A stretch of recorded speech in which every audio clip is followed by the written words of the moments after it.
Hello everyone, royal kitchen कट्टा या YouTube चॅनेलवरती तुमचं मनापासून स्वागत आहे। आज आपण फक्त 15 मिनिटांमध्ये बिर्याणी कशी बनवायची ते बघणार आहोत। बिर्याणी तर सर्वांनाच आवडते, पण आपल्याला असं वाटतं बिर्याणी बनवण्यासाठी फार वेळ लागतो, त्यामुळे आपण बिर्याणी सहसा बनवत नाही। तर असं अजिबात नाही, फक्त 15 मिनिटांमध्ये आपण बिर्याणी बनवू शकतो। चला तर मग आपण पाहूया। सर्वात अगोदर आपण कुकर मध्ये 2 पळ्या तेल ओतायचं आहे। इथं मी कमी तेलामध्ये बिर्याणी बनवणार आहे। तुम्हाला हवं असेल तर तुम्ही इथं जास्तही तेल ओतू शकता। तेल गरम झालं की आपण यामध्ये कांदा टाकून घ्यायचा आहे। इथं मी पातळ आणि उभ्या आकारामध्ये कांदा चिरून घेतलेला आहे। कांद्याचा पूर्णपणे कलर बदलेपर्यंत आपण याला भाजून घ्यायचा आहे, परतून घ्यायचा आहे। तुम्ही जर चॅनेलवरती नवीन असाल तर अशाच नवनवीन रेसिपी पाहण्यासाठी व्हिडिओला लाईक, शेअर आणि सबस्क्राइब करायला विसरू नका।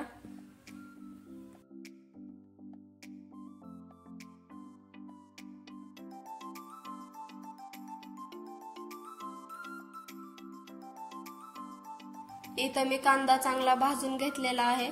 आता यामध्ये आपण टोमॅटो टाकून घेऊया। टोमॅटो टाकून झाले की यामध्ये आपण 2-3 मिरच्या टाकून घ्यायच्या आहेत। इथं तुम्ही मिरच्याचे बारीक तुकडे देखील करून घेऊ शकता। तसेच इथं मी आलं लसणाची पेस्ट करून घेतलेली आहे।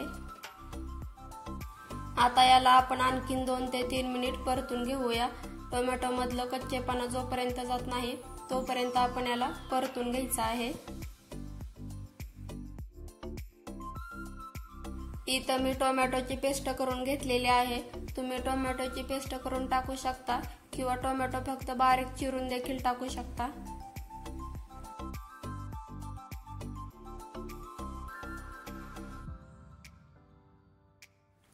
पेस्ट टाकल्यानंतर याला मी 2 ते 3 मिनिट परतून घेतलेला आहे। आता आपण यामध्ये काही मसाले टाकून घेऊया। इथं मी 2 चमचे मिरची पावडर घेतलेली आहे।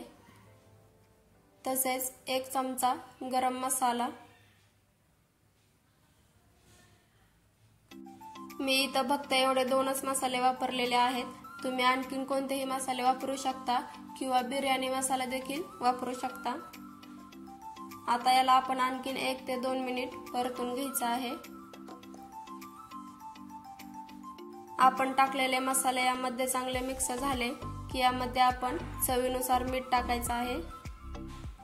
जर तुम्ही कुकर मध्ये अशा पद्धतीने बिर्याणी केली तर भांडी घासण्याचा देखील जास्त ताप नाही, फक्त एका कुकरचा वापर करून आपण ही बिर्याणी बनवतोय। आपण जी टोमॅटोची पेस्ट टाकली होती त्यामधला आंबटपणा गेला की आपण यामध्ये पाणी ओतायचं आहे। इथं मी 1.5 ग्लास पाणी ओतणार आहे। मी 1 वाटी तांदूळ घेतला होता, यासाठी इथं मी 1.5 ग्लास पाणी ओतलेलं आहे। तुम्ही ज्या हिशोबात तांदूळ घ्याल त्या हिशोबाने पाणी ओतायचं आहे। या पाण्यामध्ये लगेचच तांदूळ टाकायचा नाही, एक उकळी येऊन द्यायची, नंतरच आपण तांदूळ टाकून घ्यायचा। तुम्ही इथं बघू शकता पाण्याला उकळी आलेली आहे। आता यामध्ये मी तांदूळ टाकून घेते। इथं मी बासमती तांदूळ वापरलेला आहे। याला मी अर्ध्या तासासाठी भिजत ठेवलेला होता। जर आपण तांदूळ भिजत ठेवला तर भात हा चांगला सुटसुटीत होतो, मोकळा होतो।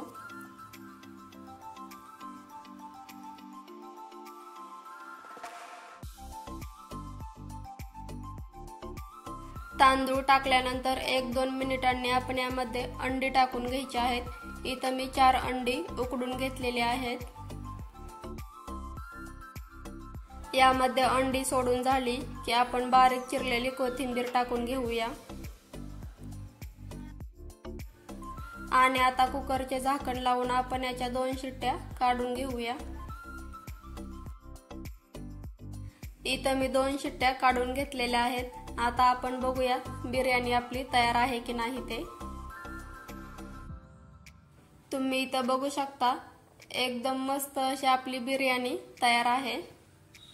एका वाटी तांदळासाठी 1.5 ग्लास पाणी हे प्रमाण एकदम योग्य आहे। तुम्ही इथं बघू शकता भात एकदम प्रमाणात शिजलेला आहे। बिर्याणी मी एका भांड्यामध्ये काढून घेतलेली आहे। आता यावरती आपण बारीक चिरलेली कोथिंबीर टाकून घ्यायची।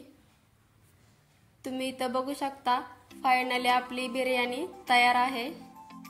एकदम झटपट आणि साध्या सोप्या पद्धतीने बिर्याणी बनवण्याची माझी ही पद्धत तुम्हाला कशी वाटली ते कमेंट मध्ये नक्की सांगा। तुम्ही पण घरी नक्की बनवा। तुम्ही इथं बघू शकता किती सुटसुटीत आणि एकदम मोकळी अशी बिर्याणी, हॉटेल स्टाईल बिर्याणी आपली घरीच बनवून तयार आहे। चला तर मग भेटूया अशाच एखाद्या मस्त रेसिपी सोबत।